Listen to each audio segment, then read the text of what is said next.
네, 여러분 안녕하세요. 주 초반에 이어플로우가 반전 시도가 좀 장중에 있었지만은 결국 이제 그 장중의 시도도 좀 안타깝게 다시 이제 크게 내리면서 마무리를 했던 상황입니다. 자, 지금 보유하고 계신 분들 입장에서 굉장히 좀 힘든 그런 상황인데 오늘 이 무얼 말씀을 좀 드려야 될까요? 여러분, 지금 주가가 많이 급락한 상황에서 어쨌거나 그 하루 동안 등락이 마이너스권이지만 마이너스권에서 일단 시세를 들어 올리려는 시도가 또 한 번 나왔어요. 지난 금요일에 한 번 나왔고 월요일에 또 한 번 나왔습니다. 예.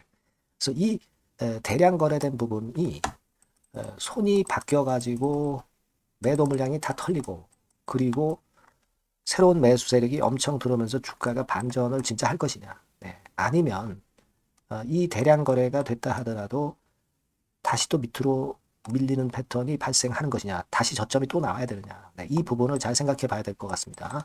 자, 그리고 또 하나는 뭐냐면, 그 N 언론 사이트에서 별로 좋지 않은 기사가 나왔어요. 물론 이오플로우가 지금 현재 뭐 배심원 편결에서 패배한 상태에서 어려운 상황이죠. 네, 어렵고 지금 현재 힘든 상황이라고는 하지만 이 N 사이트 언론에서 나온 얘기가 이게 사실 확인이 좀 돼야 할 것 같습니다. 김재진 대표가 엑시트 시도를 했고 신주 인수권 증서와 관련해서 어떤 행위를 했다 이런 건에 대한 기사가 나와 있거든요. 그래서 이게 진짜 팩트인지 이런 것들 좀 살펴봐야 되겠고 그리고 자, 이 활로가 있는지 이 부분까지 우리가 좀 봐야 되지 않겠나 그렇게 생각이 듭니다. 그리고 신주 인수권 증서 갖고 계신 분들에 대한 입장 말씀드릴 거고요. 자, 이러한 것들 중요한 사항들 말씀을 드리겠습니다. 그리고 영상 후반부에는 그 대박주 하나 말씀을 드리는데 이거는 요즘 시장 워낙 어렵잖아요. 시장하고 상관없는 비시장 관련주에서 독특한 놈을 하나 찾았습니다. 그래서 이거는 영상 후반부에 말씀드릴 테니까 말씀 참고해서 대박 내시기 바랍니다. 자, 그럼 이어프로 바로 말씀드릴게요. 구독, 좋아요, 알림 설정 어렵지만은 성원 보내주시는데 대단히 감사드리고 있습니다. 저도 내용 충실하게 하는 영상 여러분한테 도움이 될 수 있는 영상을 찍도록 계속 노력하겠습니다. 많은 성원 지속적으로 부탁드리고요. 자, 여러분 아까 그 서두에 말씀을 드렸지만은 손이 바뀌었잖아요. 이 음봉이 떨어졌지만 분차트상으로 보면은 급락하다가 12시 40분께 들어올리는 패턴이 나오면서 여기서부터 여기까지 저점 대비 고점 생각하면 한 20, 30% 정도 큰 순간적인 반전도 있었어요. 그래서 여기서 단타 매매가 상당히 치열하게 전개가 된 것 같고요. 그랬다가 나중에 둔화가 됐습니다. 우리가 여러분 창구 동향들을 이제 살펴보지 않습니까? 거기서도 명확히 나타났어요. 상위 5개 증권사에서 보면 매도 상위 키움, 매수 상위 키움, 매도와 매수 수량이 거의 엇비슷합니다. 그러니까 치고받고 있다는 얘기죠. NH투자도 마찬가지예요. 신한투자도 외국계 창구지만 거의 마찬가지입니다. 미래에셋, 한국 뭐 이런 식이거든요. 하루 종일 이제 초단타 매매만 이제 하지 않았느냐 이런 생각을 할 수밖에 없겠고요. 결과적으로 이제 외인 팔고 개인 사고 뭐 이 정도의 패턴으로 마무리가 됐습니다. 뭐 결과보다도 장중에 이렇게 치고받고 있다는 걸 우리가 알 수 있었고요. 그죠? 그리고 그 주로 이제 순매수를 했던 창구는 뭐 NH투자나 뭐 키움 뭐이 정도 되고 있습니다. 그죠? 그 정도예요. 자, 이게 참 안타까운데 근데 이제 우리가 분차트 상으로 보면 되돌림 시도가 있었지만은 결국 이제 매도 압박에 눌려서 마무리가 됐던 그런 부분을 좀 알 수 있었다. 이걸 말씀을 좀 드리고 싶고요. 어, 일단 말해요. NH 자 NH나 키움에서 일단 매수만 나왔고 외인들 동향 외인들이 그럼 도대체 지금 지분이 얼마나 남았느냐 보면은 4.85% 지분 이 정도 갖고 있다고 나와 있죠. 자, 그럼 이 4.85%라고 한다면은 아직도 물량이 많이 남은 거예요. 3천만 주 중에서 한 5%라고 한다면 150만 주거든요. 그죠? 그 정도의 물량이 아직 남아 있다는 거. 그러니까 외인들 물량이 얘네들이 이제 빠져나온다면 그 정도 물량이 이제 압박이 된다는 거. 네, 이 부분을 알 수가 있는 부분이다. 이렇게 볼 수 있죠. 지금 하루에 30만 주, 20만 주, 30만 주씩 나와도 한 닷새째 나올 물량이죠. 그럴 정도의 물량입니다. 사실 그냥 우리가 총론으로 보면 그렇다고 해서 뭐 계속 나오지는 않고 사다 팔다 하겠지만 자 그런 모습인데 참 이렇게 어려운데 N사이트 기사를 우리가 살펴보자 이런 말씀을 좀 드렸습니다.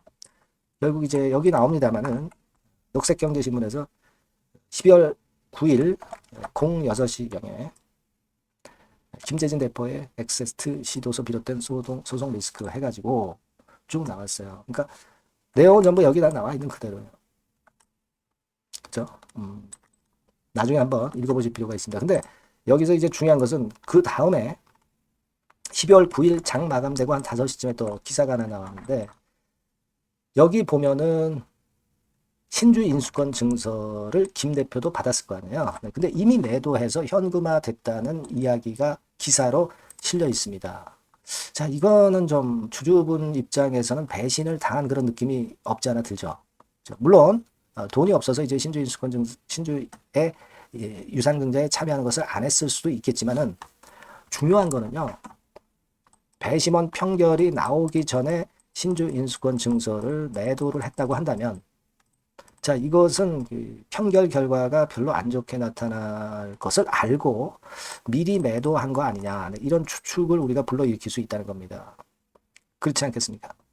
물론 이제 돈이 없기 때문에 신주 인수권 증서는 신주 인수하는 것은 포기를 했다 이렇게 생각할 수도 있겠지만 또 다른 각도로 보면은 평결 결과를 이미 알고 있어가지고 신주 인수권 증서를 매각한 거 아니냐 이렇게 생각할 수도 있는 그런 상황 아니겠습니까? 그죠? 여기 이제 보시면 그 이야기가 나와 있죠. 자, 여기 보시면 쭉 이제 내용을 보시면 여기 나와 있습니다. 김재진 이어플로우 대표 등은 대부분의 신주 인수권을 매도한 것으로 확인된다. 이렇게 나왔어요. 이 기사가 진짜 팩트인지 아닌지는 우리가 모릅니다. 하지만 여기 보면은 몇 퍼센트대 매도했다는 것도 나오고 구체적으로 매도한 증권사 이름도 나와 있단 말이에요. 그리고 김재진 씨뿐 아니라 이경준 씨라고 친인척도 장내 매도를 했던 거 나와 있고요. 자, 그런 상황입니다. 그래서 좀 주주분들 입장에서는 야 이거 이상하네 막 그런 생각을 이제 하실 수도 있지만 여하튼 지금 N사이트 보도가 사실이라고 한다면 배신을 좀 당한 느낌이 좀 없지 않아 듭니다. 근데 중요한 것은요 여러분 요거를 말씀을 드릴게요. 지난 3분기 기준으로 여전히 김재진 씨는 자기 지분은 9.79% 297만 주 보유하고 있습니다. 이거는 변동이 없어요. 그리고 또 하나 요거는 최근에 그 임원 주요 주주 소유 상황을 공지를 한 건데 지난번에 상황에 297만 주보다 322만 주로 지분이 늘었죠. 근데 이거는 여러분 신주 유상증자 신주 인수를 할 걸 가정해서 이렇게 여기다가 추가를 해서 더해 놓은 거예요. 아시겠죠? 그러니까 이거는 일단 늘어난 건 아니라고 보시고 다만 아까 말씀을 드렸다시피 여전히 9.79% 정도 보유를 하고 있습니다. 이것까지 매도를 하고 떠나갔다면 그거는 진짜 배신이죠. 근데 그렇지 않다 이거예요. 만약에 이 보도가 사실이라고 한다면 아까 제가 말씀드린 대로 그러면은 이제 신주 인수권 증서만 이제 판 정도 그 정도로만 생각할 수 있어요. 근데 이미 주가는 뭐 지금 폭락을 해 있는 상황이니까 뭐 지금 그게 뭐 중요하다 이렇게 보기는 어렵고요. 지금은 우리가 그거 뭐 물론 나중에 CCBB를 가려야 되겠지만 지금 현재는 그런 얘기들의 재료가 나와 있다는 걸 말씀을 좀 드리고 싶었던 거예요.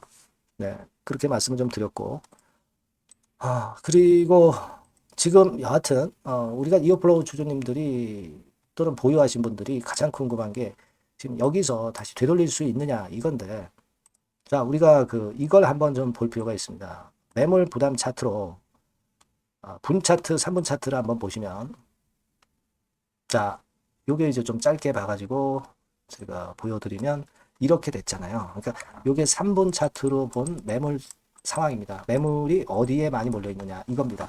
주가는 이렇게 마무리가 되는데 지금 여기에 제일 매물이 많고 위쪽으로 층층이 매물이 많게 결국 마무리가 된 거예요. 그러니까 이걸 뚫어내야 되는데 그만큼 이런 매물들이 지금 현재 많기 때문에 좀 힘이 드는 상황이죠. 이제 최소한 화요일 날 시초가가 2,800~900원대에는 최소한 머물러야 돼요. 그래야 매물이 안 나오고 올라갈 것에 대한 기대를 갖고 물량들을 갖고 있을 수 있다는 겁니다. 2,800~900원 선은 시초가 근처에서 회복해가지고 안착을 하고 있어야 될 것 같아요. 그죠? 지금은 일단 그런 판단을 말씀을 드릴 수 있고요. 그렇지 않으면 이게 또 좀 약간 눌려서 저점을 다시 만들고 돌아설 거란 말이에요. 그죠? 일단 요 부분만 말씀을 드릴게요. 일단 요 상황 이후에는 그러면 어떤 상황이 되고 어떻게 매매를 해야 될 것인가는 지금 우리가 시장에서 시세가 형성이 되는 거를 보면서 말씀을 드려야 될 것 같습니다. 장중에 말씀을 드리는 게 낫죠. 그죠? 그래서 제가 여러분들께 말씀드리고 싶은 부분은 여러분들이 문자를 꼭 주셔야 제가 연락을 드릴 수 있잖아요. 그러니까 이어플로우라고 요 번호로 문자를 주시면 매매 사인하고 정보를 바로바로 드릴 수 있겠어요. 그래야 우리가 매매를 앞으로 잘할 수 있지 않겠습니까? 그죠? 뭐 상황이 어려운 것만은 틀림없습니다만 소통도 할 수 있어야 되고 추천주도 좀 받고 그러니까 문자를 꼭 주시고요. 그리고 이제 한 가지 뭐 지난번에 그 충당 부채 말씀을 드렸지 않습니까? 그러니까 이 충당 부채로 인식을 하는 것은 배심원 판결로 재판이 안 끝난 상태에서 배심원 판결 끝났다고 해서 이걸 인식을 지금 바로 하는 게 아니에요. 내년도 3월에 그 재판 결과가 나온 다음에 이걸 인식해야 되는 거니까 지금 이것 때문에 바로 상패되는 게 절대 아닙니다. 재판 판결이 나와봐야 돼요. 그거 말씀을 드리고 싶어요. 아시겠죠? 하여튼 궁금한 것도 많으실 거고 하여튼 꼭 문자를 이 번호로 주세요. 그래서 우리가 이 부분에 대해서 한번 제가 끝까지 최선을 한번 다해볼게요.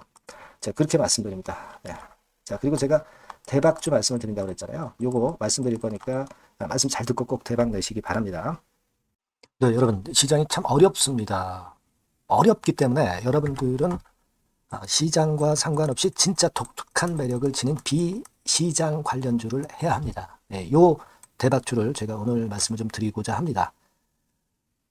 실적이나 재무도 확실하면서 독특한 장점이 있어서 국내 상황에 상관이 없이 시세를 낼 수 있는 종목. 네, 이 종목을 해야 돼요. 그래서 오늘은 그 건과 관련된 독특한 종목을 하나 갖고 왔어요. 이 대박주를 지금부터 소개해 올리겠습니다.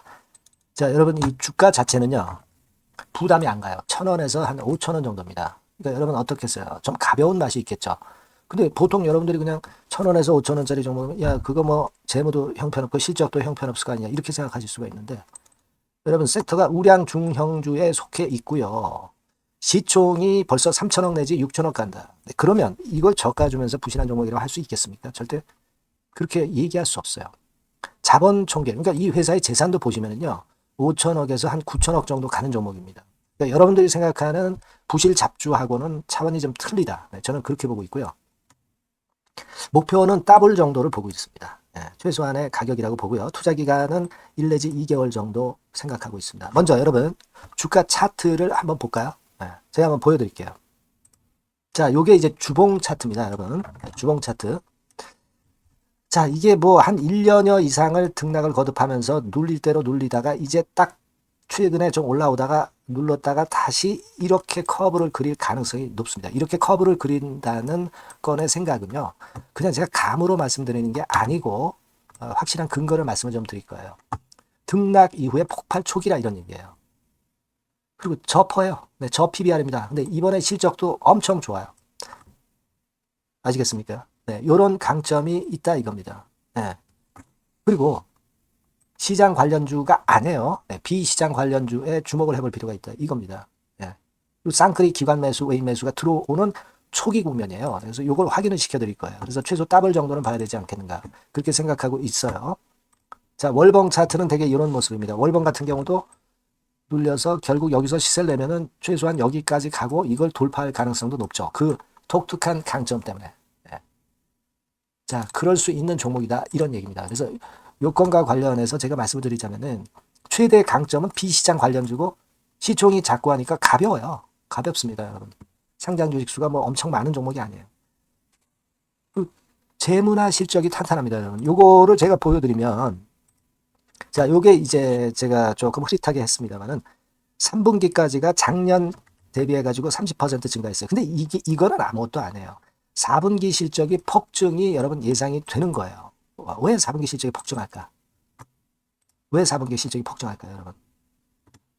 일단 좀 이따 말씀드리고 올해 영업이익이 작년 대비해서 한 50% 정도 최소 생각입니다. 이 정도는 급증이 될 거고 4분기에 자산을 평가해 보면은요. 결산이익이 대폭 급증할 가능성이 높아요.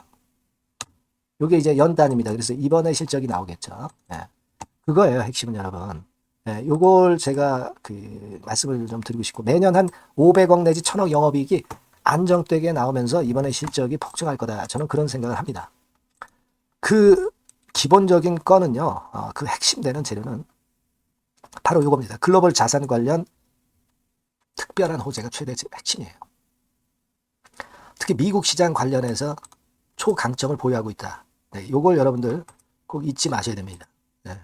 자, 이게 금감원 공시 가보면 얘네들이 갖고 있는 미국 관련 자산이에요. 근데 이거는 되게 12월에 이제 평가이익을 내잖아요. 그래서 12월, 그러니까 4분기 실적이 플러스 된단 말이에요. 이게 엄청나게 커질 거다. 이런 얘기입니다, 여러분. 이게 엄청나게 커져요. 네.